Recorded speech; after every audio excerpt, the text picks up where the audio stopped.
ఇచ్చే సమయంలో మటుకు అస్సలు అర్థం కాని భాష, మనకి ఏమాత్రం ఇంట్రెస్ట్ లేకుండా ఉత్సాహం చచ్చిపోయేలాగా అలాంటి భాష వాడి మనల్ని తికమకలు పెట్టి ఎందుకులే వదిలేద్దాం అనుకుంటాం. అలాంటి పరిస్థితుల్లో ఉంటాం. అందుకనే నేను కొంచెం సమయం తీసుకున్నాను. సెంట్రల్ గవర్నమెంట్ ఆఫ్ ఇండియా ఈ రిలీజ్ చేసిన ప్రెస్ స్టేట్మెంట్ స్పెషల్ ప్యాకేజ్ మీద అర్థం చేసుకొని నేను ఈరోజు మీ ముందుకు వచ్చాను.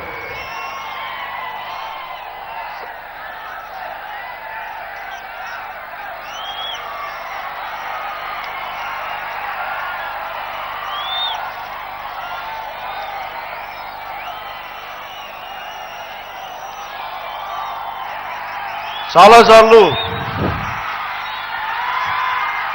ఈ ప్యాకేజ్ని పోయినసారి నేను పాచిపోయిన లడ్డూలు అన్నాను.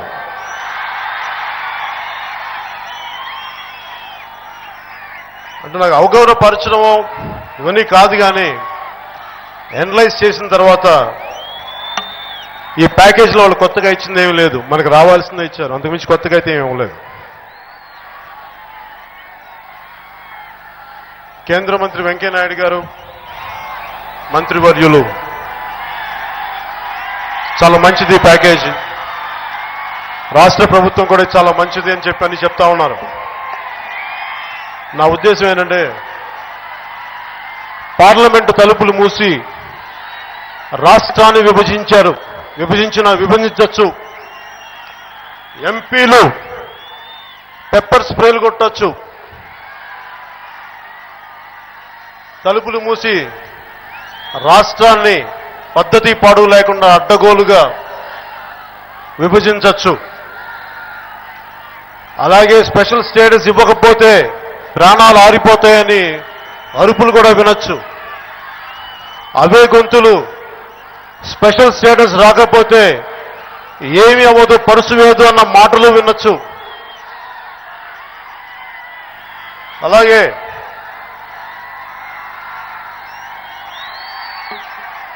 ప్యాకేజీలు అద్భుతాలు అనొచ్చు, స్పెషల్ ప్యాకేజీలు అద్భుతాలు అనొచ్చు.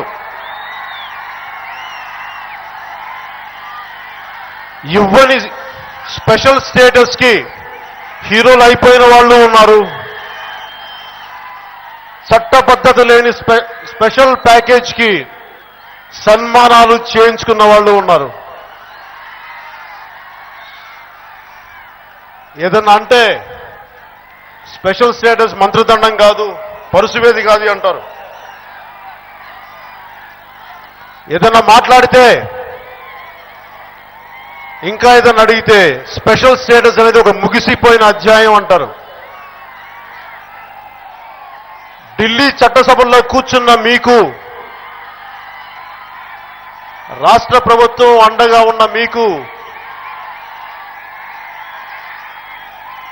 స్పెషల్ స్టేటస్ అనేది ముగిసిన అధ్యాయం కావచ్చు.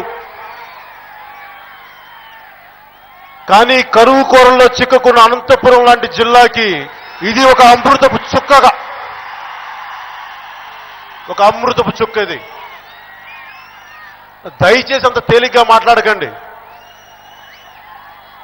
నేను కుటుంబం మీద మమకారం అన్ని పక్కన పెట్టి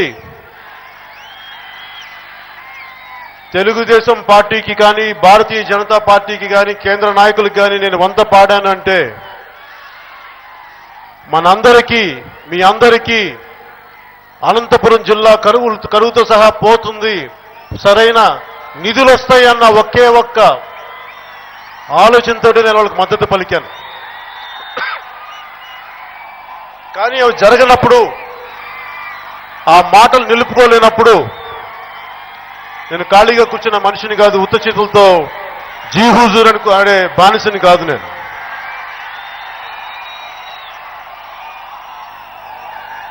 మీకు ఇది ముగిసిన అధ్యాయం కావచ్చు గాక, కానీ మీరు మమ్మల్ని వంచి మోసపుచ్చి ఎంతో నమ్మకం పెట్టుకున్న మాకు మీరు మాటలతో వంచారు, మోసం చేశారు. దీని నుంచి మీకు ఇది ముగిసిన అధ్యాయం కావచ్చేమో, కానీ దీని నుంచి ఒక సరికొత్త రాజీ మీ అందరి మద్దతుతో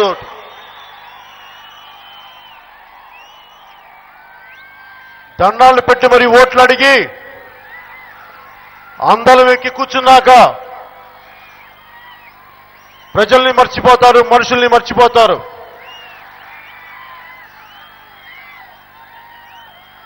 కదిరి దగ్గరున్న తిమ్మమ్మ మర్రిమాను కూడా భూమిలో పడి మొలిచి ఎదిగి అనేక శాఖలుగా పెరిగి ఒక చెట్టు కూడా కృతజ్ఞతతోటి ఏదైతే తనకి నీడనిచ్చిందో, ఏదైతే నాకు ఆశ్రయం ఇచ్చిందో ఆ భూమికి దాని ఊడల ద్వారా దండం పెడుతుంది. అలాంటిది మనకున్న సమకాలీన రాజకీయ వ్యవస్థ, రాజకీయ నాయకులు ఓట్లు అడిగి అవి చేస్తాం, మీకు అండగా నిలబడతామని చెప్పి ఈ రోజున మర్చిపోయి ఆకాశం వైపు చూస్తా ఉన్నారు. మనం కనిపించట్లా. వారు గుర్తుపెట్టుకోవాల్సింది ఏంటంటే మీ మూలాలు, మీ కాళ్ళు, మీ పునాదులు మా ప్రజల దగ్గరే ఉన్నాయి, అవి ఎక్కడా లేవు. అనుకుంటే కూలతోస్తాం, మీరు నిలబడకపోతే కూలతోస్తాం.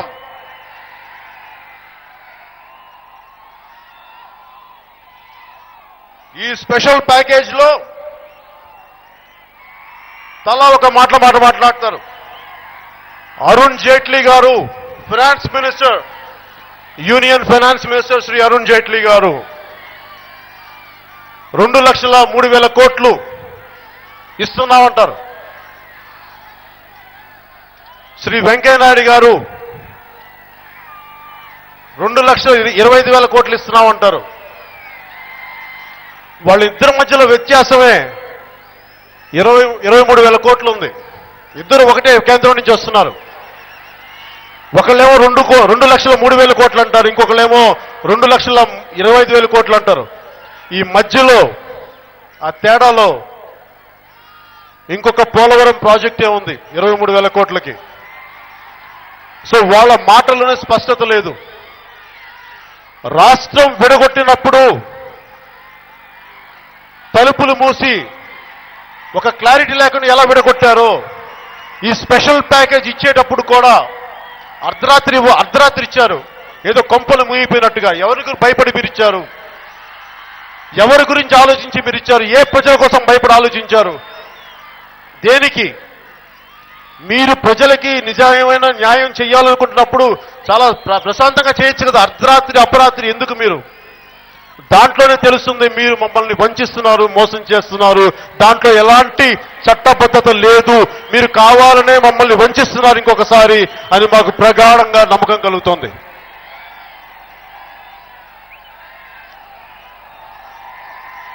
మొన్న నిపుణులతో కూర్చున్నప్పుడు వాళ్ళిచ్చేది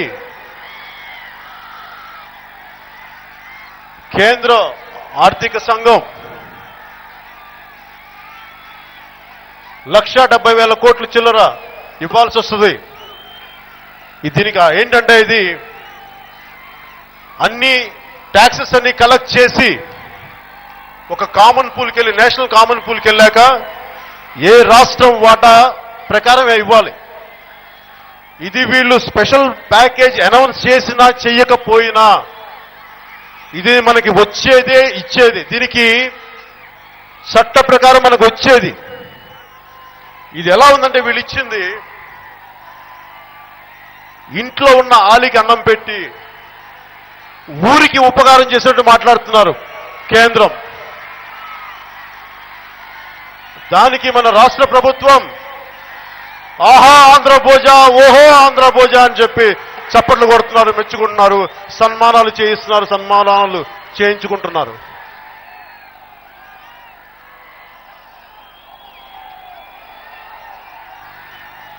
కేంద్ర ప్రభుత్వం గురించి మాట్లాడాలి అంటే శ్రీ నరేంద్ర మోదీ గారి మీద నాకు అపారమైన గౌరవం ఉంది. ఈ దేశాన్ని సరైన దిశలో తీసుకెళ్లగలరని. అలాగని చెప్పి మన రాష్ట్రానికి అన్యాయం జరుగుతున్నప్పుడు, న్యాయం జరిగినప్పుడు నేను ఎదురెళ్ళి మాట్లాడడానికి వెనకాడను. ఈరోజు వీళ్ళు ఇస్తున్న కామన్ ఫండ్స్ అన్ని ట్యాక్సెస్ కలెక్ట్ చేసి అన్ని రాష్ట్రాల నుంచి కేంద్రానికి వెళ్ళి కేంద్రం మన జనాభా నిష్పత్తి ప్రకారం సగటు ఆదాయం ప్రకారం తిరిగి మనకి ఇవ్వాలి. దాని ప్రకారం 1,70,000 కోట్లు ఇవ్వాలని చెప్పి కేంద్ర ఆర్థిక సంఘం నిర్ణయించింది. దానికి లోటు బడ్జెట్ రెవెన్యూ లోటు ఉందని చెప్పి ఇంకొక 22,000 కోట్లు వేసుకున్నా కానీ 1,92,000 కోట్లు. కానీ మరి ఈ 2,03,000 కోట్లు 2,25,000 కోట్లు వీళ్ళు ఏ పద్ధతిలో చెప్తున్నారో నిపుణులు అన్నారు, ఇది మాకైతే అర్థం కావట్లేదని చెప్పారు. ఇది కేవలం ఇది వాళ్ళ పొలిటికల్ స్కిల్, వాళ్ళ రాజకీయ నైపుణ్యం, రాజకీయ చతురత తప్ప మీకు చట్టపరంగా ఏమి రావాలో అవే ఇస్తున్నారు. కానీ ప్రత్యేకించి స్పెషల్ ప్యాకేజ్గా ఏమి ఇవ్వట్లేదు. మీరు అడిగినా అడగకపోయినా పేరు ఏది మార్చినా అది మీకు రావాల్సింది. ఇది కేవలం మిమ్మల్ని వంచేది అని చెప్పి ఆ నిపుణులు చెప్పారు నాకు. ఒకవైపు మేము మీకు 10% పెంచాం ట్యాక్సెస్లో అని జాతీయ స్కీమ్స్ లో మన్రేగా లాంటి ఇలాంటి స్కీమ్స్ అన్నిటి కలిపి 69 స్కీములతో పాటు కేంద్రం రాష్ట్రాలకు ఇవ్వాల్సిన నిష్పత్తిని తగ్గించింది. ఒకవైపు తగ్గించి ఇంకోవైపు ఇచ్చామని చెప్తున్నారు. ఇవన్నీ పేపర్లో అంకెల్లో గారిడి తప్ప ఇంతకు మించి ఇంకేం లేదు.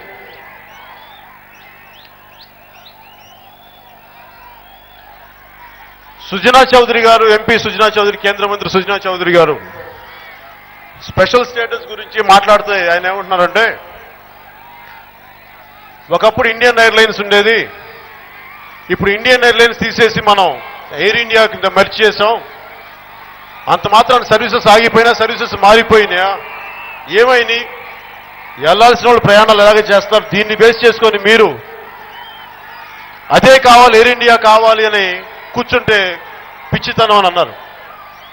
అలాగే పోస్టల్ లెటర్స్ అన్ని పోయి ఈమెయిల్స్ వచ్చినాయి అని అన్నారు. పేరు మార్చి సర్వీసెస్ ఇంకా స్పీడప్ అయిన తర్వాత ఇంకా పాతకాలం బూజు పట్టిన ఆలోచన విధానాన్ని బూజు పట్టిన ఆలోచనలు మీరు మాట్లాడితే కుదరదన్నారు. సుజనా చౌదరి గారికి నేను అడిగేది,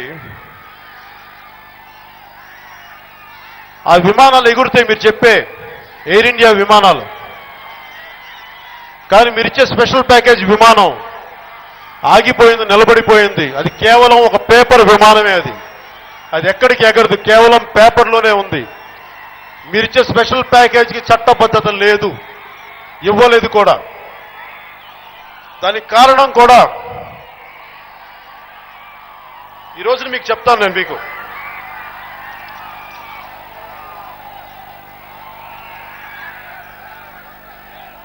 వాళ్ళు ఇచ్చిన ముఖ్యమైన వాటిల్లో పోలవరం ప్రాజెక్టు, వీటన్నిటి గురించి నేను మీకు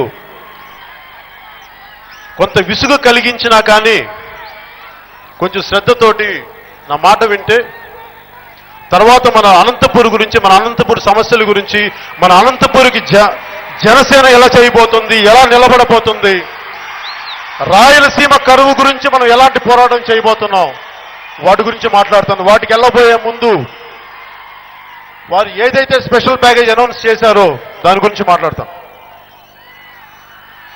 స్పెషల్ ప్యాకేజ్ గురించి చదివి సైట్ కూడా వచ్చేస్తుంది, అంత చదివాను. నా కళ్ళజోడి కేంద్ర ప్రభుత్వాన్ని కొంత గ్రాంట్ అలౌ చేయమని కోరుకున్నాను.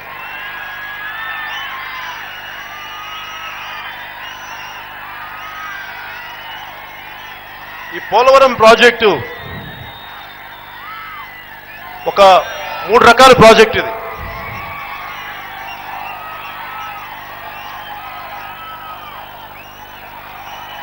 ఒక 7.5 లక్షల ఎకరాలకి వ్యవసాయ అవసరాలకి డ్యాముల ద్వారా, కాలువల ద్వారా నీళ్లు, అలాగే ఒక 900 పైచిలకు మెగావాట్ల కరెంటు ఉత్పత్తి చేసేది, 500 పైచిలకు గ్రామాలకి 28 లక్షల ప్రజలకి తాగునీరు, పారిశ్రామిక అవసరాలు, అలాగే ఇంకేదైనా మిగులు నీరు ఉంటుంది కృష్ణా రివర్ బేసిన్కి వెళ్ళాలి. అన్నిటికీ కలిపి వాళ్ళు వేసిన బడ్జెట్ 16,000 కోట్లు.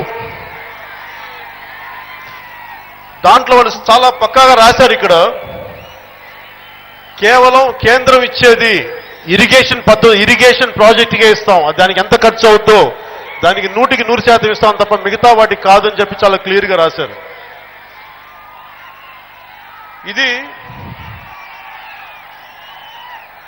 అన్ని లెక్కలు వేసుకొని చూస్తే ఆల్రెడీ ప్రభుత్వం అంతకుముందు రాష్ట్ర ప్రభుత్వం పెట్టిన ఖర్చు కానీ 5,000 చిల్లర, ఇంకా అంతకుముందు కేంద్రం ఇచ్చిన గ్రాంట్తో కలుపుకొని వాళ్ళు ఈరోజు కేంద్రం నికరగా ఇచ్చేది 8,000 కోట్ల మటుకే.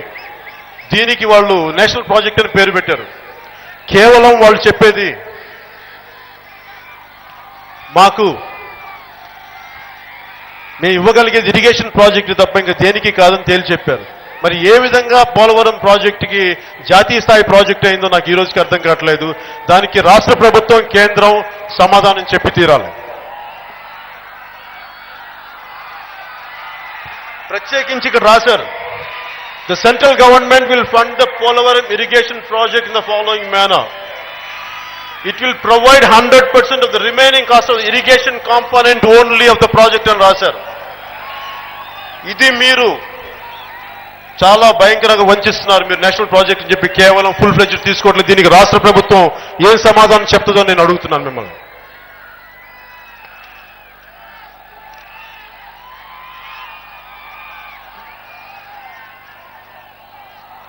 అలాగే ట్యాక్స్ బెనిఫిట్స్ ఇచ్చామంటున్నారు, దీనికి చట్టబద్ధత కల్పించామంటున్నారు పరిశ్రమల స్థాపనకి. మీరు ఈ ట్యాక్స్ ఇన్సెంటివ్స్ ఇచ్చాం, మీకు ట్యాక్సులు ఇచ్చాం, పరిశ్రమలు చాలా వచ్చేస్తాయి. రాష్ట్ర తెలుగుదేశం ప్రభుత్వం వెనుకబడిన జిల్లాలు ముఖ్యంగా రాయలసీమ, ఉత్తరాంధ్ర జిల్లాల్లో పరిశ్రమలు పెడితే మీకు ట్యాక్స్ ఇన్సెంటివ్స్ ఇస్తామని చెప్పారు. మీకు పేపర్ మీద ఈ మాట చెప్పడానికే మీకు 2.5 సంవత్సరాలు పట్టింది. 2.5 సంవత్సరాలు పట్టింది ఈ మాట చెప్పడానికి. అలాంటిది ఒక పరిశ్రమ పెట్టి అది ఉత్పత్తి స్థాయికి వెళ్ళాలంటే ఎన్ని సంవత్సరాలు పడుతుంది? ఇదంతా మీరు చేసేది మోసం కాదా? ఇది రేపొద్దున ఏమంటారు మీరు? మేము ఇచ్చాం కానీ రాష్ట్ర ప్రభుత్వం సరిగ్గా స్పందించలేదు, వెనుకబడిన జిల్లాలో ఎక్కడ పరిశ్రమలు పెట్టాలో గుర్తించలేదు అని చెప్పి వాళ్ళు వెనక్కి వెళ్ళిపోతారు. తిరిగి మనకి మొండి చేయి చూపిస్తారు. రేపొద్దున కేంద్రాలను అడిగితే వాళ్ళు ఏమంటారంటే మేము ఇచ్చాం కానీ మీ వాళ్ళు యూటిలైజ్ చేసుకోలేదు అంటారు. ఇన్ని రకాలుగా వంచిస్తున్నారు మనల్ని. ముఖ్యంగా మనకు అనంతపురంలో పరిశ్రమలు పెట్టాలంటే నీళ్లు కావాలి.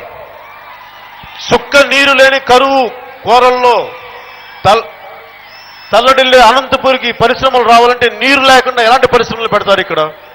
ఇక్కడ ఇంతమంది ఉన్న యువతకి ఎలాంటి ఉద్యోగాలు ఇస్తారు?